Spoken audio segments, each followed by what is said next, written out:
نحمده ونصلي ونسلم على رسوله الكريم أما بعد فأعوذ بالله من الشيطان الرجيم بسم الله الرحمن الرحيم إذ قال ربك للملائكة إني خالق بشرا من طين فإذا سويته ونفخت فيه من روحي فقعوا له ساجدين فسجد الملائكة كلهم أجمعون إلا إبليس استكبر وكان من الكافرين قال يا إبليس ما منعك أن تسجد لما خلقت بيدي أستكبرت أم كنت من العالين قال أنا خير منه خلقتني من نار وخلقته من طين قال فاخرج منها فإنك رجيم وإن عليك لعنتي إلى يوم الدين قال رب فأنذرني إلى يوم يبعثون قال فإنك من المنظرين إلى يوم الوقت المعلوم قال فبعزتك لأغوينهم أجمعين إلا عبادك منهم المخلصين قال فالحق والحق أقول لأملأن جهنم منك وممن تبعك منهم أجمعين صدق الله مولانا العظيم اللهم صل على سيدنا محمد وعلى آل سيدنا محمد وبارك وسلم سورة الصاد کی آیت نمبر 71 تا آیت نمبر 85۔ ارشاد فرمایا اذ قال ربک للملائکہ، اس واقعہ کو دھیان میں لائیں جب آپ کے پروردگار نے فرشتوں سے فرمایا انی خالق بشرا من طین، کہ میں مٹی سے انسان کو پیدا کرنے والا ہوں، اور ساتھ ہی یہ حکم بھی دیا کہ فَإِذَا سَوَّيْتُهُ، پھر جب میں اس کو ٹھیک ٹھاک بنا دوں، یعنی انسانی جسم کو ترتیب دے دیا جائے، اس کے ڈھانچے کہ گوشت پوست ہڈیوں جوڑوں اور تمام اعضاء کو اپنے اپنے مقام پر درست طریقے پر رکھ دیا جائے، اور اس کی ظاہری اور اس کے باطنی قوا مکمل میں کر دوں، تو فنفخت فیہ من روحی، اور اس میں اپنی جانب سے روح پھونک دوں۔ انسان دو چیزوں سے مرکب ہے، مادہ اور روح سے۔ انسانی ڈھانچہ تو مادی عناصر سے تیار ہوتا ہے، مگر انسان کی روح عالم بالا سے آتی ہے۔ جب انسانی تخلیق کے ابتدائی 4 مہینے ماں کے پیٹ میں گزر جاتی ہیں تو پھر اللہ تبارک و تعالی کی طرف سے اس میں روح ڈال دی جاتی ہے، اور پھر اس روح کی وجہ سے انسان میں صفات کمال پیدا ہوتی ہیں۔ تو اللہ تبارک و تعالیٰ نے ارشاد فرمایا کہ جب میں آدم علیہ السلام کا ڈھانچہ تیار کر کے اس میں اپنی طرف سے روح پھونک دوں، فَقَعُوا لَهُ سَاجِدِينَ، تو تم اس کے سامنے سجدہ ریز ہو جانا۔ ملائکہ کے سامنے حضرت آدم علیہ السلام کی فضیلت اور ان کے شرف کو ظاہر کرنا تھا۔ تو پھر اللہ تبارک و تعالیٰ نے جب حضرت آدم علیہ السلام کا جسم تیار کر لیا، اس میں روح ڈال دی گئی، فسجد الملائکۃ کلہم اجمعون، تو سب کے سب فرشتے سجدہ ریز ہو گئے، یعنی سارے فرشتوں نے سجدہ کیا۔ فسجد الملائکہ یعنی سجدہ کیا فرشتوں نے، کلہم ان سب نے، اجمعون سب، یعنی یہ سب کا لفظ 3 بار یہاں پر ارشاد فرمایا۔ الا ابلیس، سوائے ابلیس کے، اس نے سجدہ نہیں کیا، استکبرا، اس نے تکبر کیا، وکان من الکافرین، اور وہ کفر کرنے والوں میں سے تھا۔ یہاں پر ایک سوال پیدا ہوتا ہے کہ اللہ تبارک و تعالیٰ نے جو حکم دیا تھا سجدے کا، وہ تو فرشتوں کا تھا، سورۃ بقرہ میں بھی ہے، دوسرے مقامات پہ بھی ہے کہ فرشتوں کو حکم دیا گیا کہ سجدہ کریں، تو ابلیس کے انکار کا ذکر کیسے کر دیا گیا؟ کیونکہ ابلیس فرشتہ تو نہیں تھا، قرآن حکیم میں آتا ہے کان من الجن، کہ وہ جنات میں سے ہے۔ تو مفسرین کرام فرماتی ہیں کہ اعلیٰ درجے کی مخلوق کے لیے جو حکم ہوتا ہے وہ ادنیٰ درجے کی مخلوق پر خود بخود نافذ ہو جاتا ہے۔ تو اعلیٰ مخلوق فرشتے تھے، جب فرشتوں کو سجدے کا حکم ہوا تو ان سے ادنا مخلوق جنات ہے تو ان پر بھی بطریق اولا یہ حکم عائد ہوا۔ تو اس سے معلوم ہوا کہ یہ حکم فرشتوں کے ساتھ جنات کو بھی تھا کہ آدم علیہ السلام کا سجدہ کریں، کیونکہ سورۃ اعراف میں دیکھا جائے اس مضمون کو تو وہاں پر تفصیل ہے کہ جب ابلیس نے سجدہ سے انکار کیا تو اللہ تبارک و تعالی نے ابلیس کو مخاطب کر کے فرمایا ما منعک الا تسجد اذ امرتک، جب میں نے تجھے سجدہ کرنے کا حکم دیا تھا تو پھر کس چیز نے تمہیں اس روکا؟ تو اس سے معلوم ہوتا ہے کہ فرشتوں کے ساتھ ساتھ جنات کو بھی سجدے کا حکم ہوا تھا اور ابلیس بھی جنات میں سے تھا۔ تو ابلیس کے انکار کرنے پر اللہ تبارک و تعالی نے اس سے باز پرس فرمایا قال، اللہ تبارک و تعالی نے فرمایا یا ابلیس ما منعک ان تسجد لما خلقت بیدی، اے ابلیس تجھے کس چیز نے سجدہ کرنے سے روکا تھا اس کے سامنے جس کو میں نے اپنے دونوں ہاتھوں سے پیدا کیا؟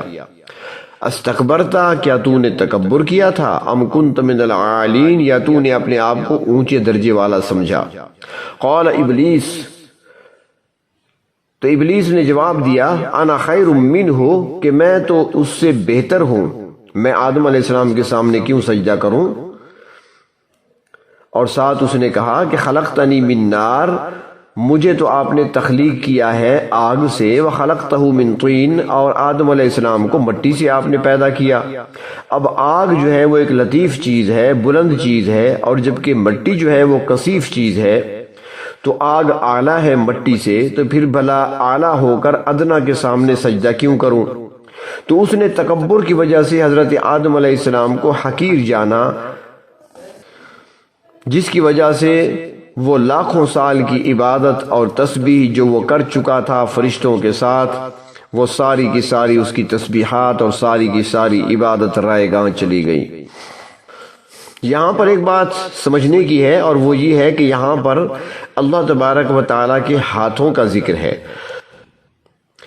اگر اللہ تبارک و تعالیٰ کے بھی ایسے ہاتھ تصور کیے جائیں جیسے ہمارے ہیں، انسانوں کے ہیں، تو اللہ تعالیٰ کے لیے جسم ثابت ہوگا، اور یہ کفر ہے،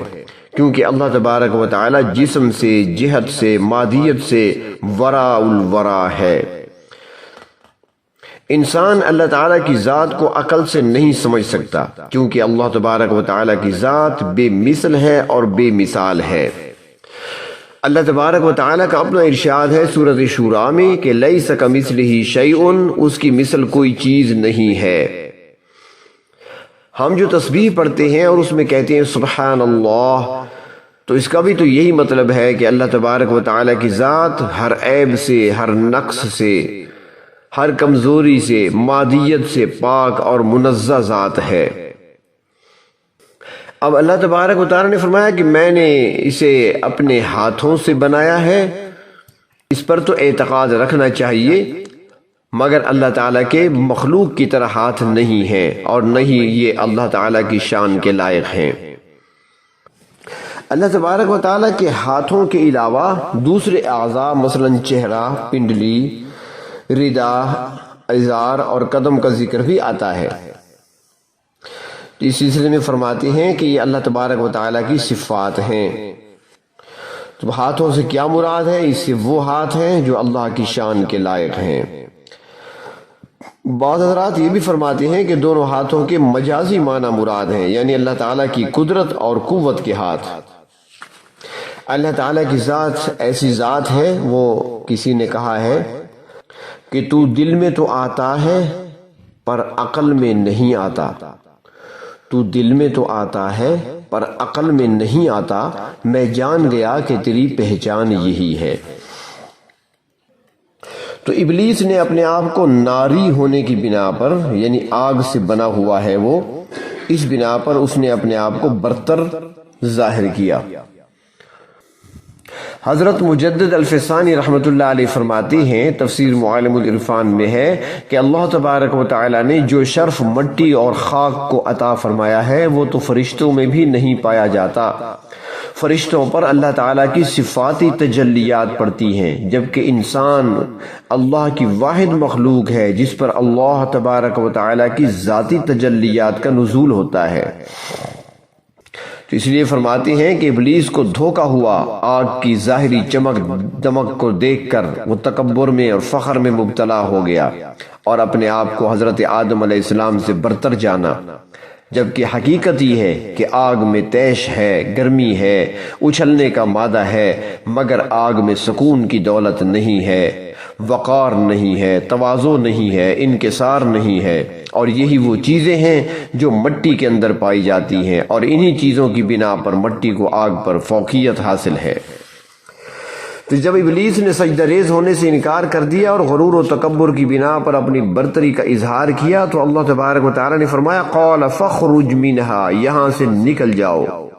ابلیس چونکہ فرشتوں کے ساتھ ہی رہتا تھا اور جنت میں بھی اس کی آمد و رفت ہوتی تھی، مگر اللہ تبارک و تعالی نے فرمایا کہ یہاں سے اب دفع ہو جاؤ، فإنک رجیم، تم مردود ہو، وَإِنَّ عَلَيْكَ لَعْنَتِي إِلَى يَوْمِ الدِّينِ، اور تم پر انصاف کے دن تک یعنی قیامت کے دن تک میری لعنت اور پھٹکار ہی پڑتی رہے گی، یعنی تم میری رحمت سے دور ہو چکے ہو، اب لعنت کے مستحق ٹھہرے ہو اور یہ قیامت تک تم پر برستی رہے گی۔ قال رب فانذرنی الی یوم یبعثون، ابلیس کہنے لگا اے پروردگار مجھے مہلت دے دیجئے اس دن تک جب یہ لوگ دوبارہ اٹھائے جائیں گے، مجھے اختیار دے دیجئے کہ میں اس دن تک آپ کے بندوں کو گمراہ کرتا رہوں۔ قال فإنك من المنظرین، اللہ تعالیٰ نے فرمایا پس بے شک تم مہلت دیے ہوئوں میں سے ہے، تجھے اجازت ہے کہ انسانوں کو گمراہ کرنے کے لیے پورا اپنا زور لگا لے، مگر یہ مہلت الی یوم الوقت المعلوم، ایک معلوم وقت کے دن تک۔ فرماتی ہیں اس سے مراد پہلے سور پھونکے جانے تک ہے، کیونکہ جب پہلا سور پھونکا جائے گا تو ہر چیز فنا ہو جائے گی، اور پھر اس کے بعد جب دوسرا سور پھونکا جائے گا تو اس وقت دوبارہ مخلوق کو اٹھایا جائے گا۔ سورۃ مریم میں ہے فَوَرَبِّكَ لَنَحْشُرَنَّهُمْ وَالشَّيَاطِينَ ثُمَّ لَنُحْضِرَنَّهُمْ حَوْلَ جَهَنَّمَ جِثِيًّا، آپ کے پروردگار کی قسم ہم ان کو اور شیاطین کو اکٹھا کریں گے، پھر انہیں جہنم کے گرد حاضر کریں گے اور وہ گھٹنوں کے بل گرنے والے ہوں گے۔ یہ وہ وقت ہوگا کہ جب شیطان کی بات دنیا میں ماننے والے شیطان کو ملامت کریں گے کہ تمہاری وجہ سے آج ہمیں جہنم کی سزا جھیلنی پڑ رہی ہے، مگر شیطان وہاں پر انکار کر دے گا کہ میں نے تم سے کوئی بات زبردستی تو نہیں منوائی تھی، میں نے تو صرف وسوسہ ڈالا تھا، میں نے تو صرف اشارہ دیا تھا،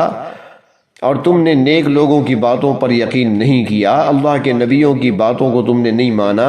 اللہ نے کتابیں نازل فرمائی تم نے ان پر یقین نہیں کیا، واعظ چلاتے رہے، ناصحین پکارتے رہے، مبلغین دعوت دیتے رہے، مگر تم نے ان کی ایک نہ سنی اور میرے پیچھے چل پڑے تھے۔ فلا تلومونی ولوموا انفسکم، سورۃ ابراہیم میں ہے کہ آج مجھے ملامت نہ کرو بلکہ خود اپنے آپ کو ملامت کرو، کیونکہ تم نے خود ہی غلط راستے کا انتخاب کیا تھا۔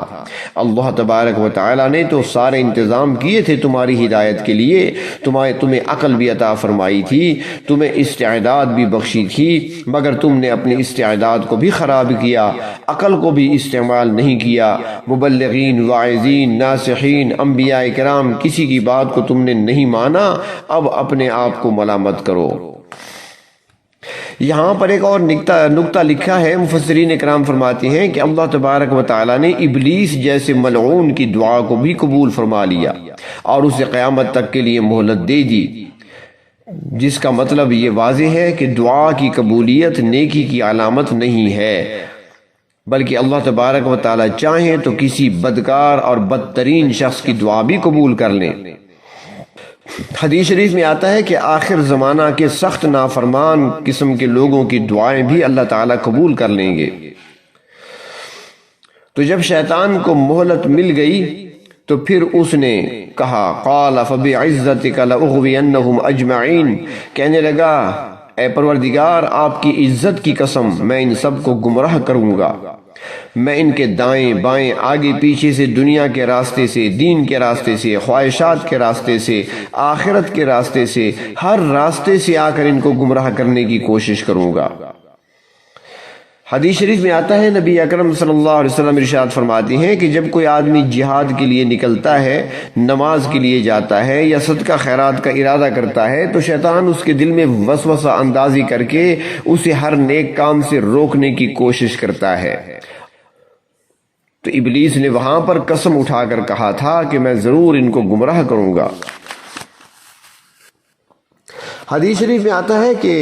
نبی اکرم صلی اللہ علیہ وسلم نے ارشاد فرمایا کہ اللہ رب العزت نے جو بیماری پیدا کی ہے اس کا علاج بھی پیدا فرمایا ہے۔ چنانچہ جب شیطان نے قسم اٹھا کر انسانوں کو گمراہ کرنے کا وعدہ کیا تو اللہ تبارک و تعالی نے بھی فرمایا کہ مجھے میری عزت اور بڑائی اور عظمت اور جبروت کی قسم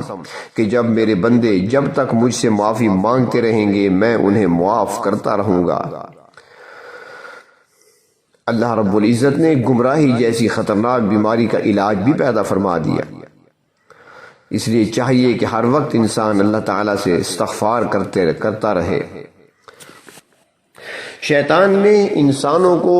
گمراہ کرنے کی قسم تو کھا لی مگر ساتھ اس نے اللہ کے مخلص بندوں کو مستثنا بھی کر دیا۔ الا عبادک منہم المخلصین، ان میں سے آپ کے مخلص بندوں پر میرا داؤ نہیں چلے گا، وہ میرے اغوا سے بچ جائیں گے۔ جو اللہ تبارک و تعالیٰ کے منتخب اور برگزیدہ بندے ہوتے ہیں وہ محفوظ رہتے ہیں۔ قال فالحق، اللہ تبارک و تعالیٰ نے فرمایا کہ تیری بات تو ٹھیک ہے کہ میرے مخلص بندے تیرے اغوا میں نہیں آئیں گے، والحق اقول، اور میں بھی حق بات ہی کہتا ہوں، اور وہ یہ ہے کہ جو انسان تیری پیروی کریں گے لَأَمْلَأَنَّ جَهَنَّمَ مِنْكَ وَمِمَّنْ تَبِعَكَ مِنْهُمْ أَجْمَعِينَ، میں تجھے اور تیرے تمام پیروکاروں کو جہنم میں ڈال کر جہنم کو بھر دوں گا۔ اللہ تبارک و تعالیٰ کی طرف سے بھی اعلان کر دیا گیا اب یہ زمین پر آنے والے بسنے والے انسانوں کا کام ہے کہ وہ ابلیس کے اغوا کا شکار ہو کر جہنم کا ایندھن بنتے ہیں، یا اللہ تبارک و تعالیٰ کی توحید اور ایمان کو تسلیم کر کے اللہ تبارک و تعالیٰ کے احکامات پر عمل کرتے ہوئے اللہ کے مخلص بندوں میں شامل ہوتے ہیں۔ یہ انسان کو اختیار دیا گیا۔ اللہ تبارک و تعالیٰ اپنے مخلص بندوں میں شامل فرمائیں اور شیطان کے اغوا سے ہماری حفاظت فرمائیں۔ وآخر دعوانا ان الحمد للہ رب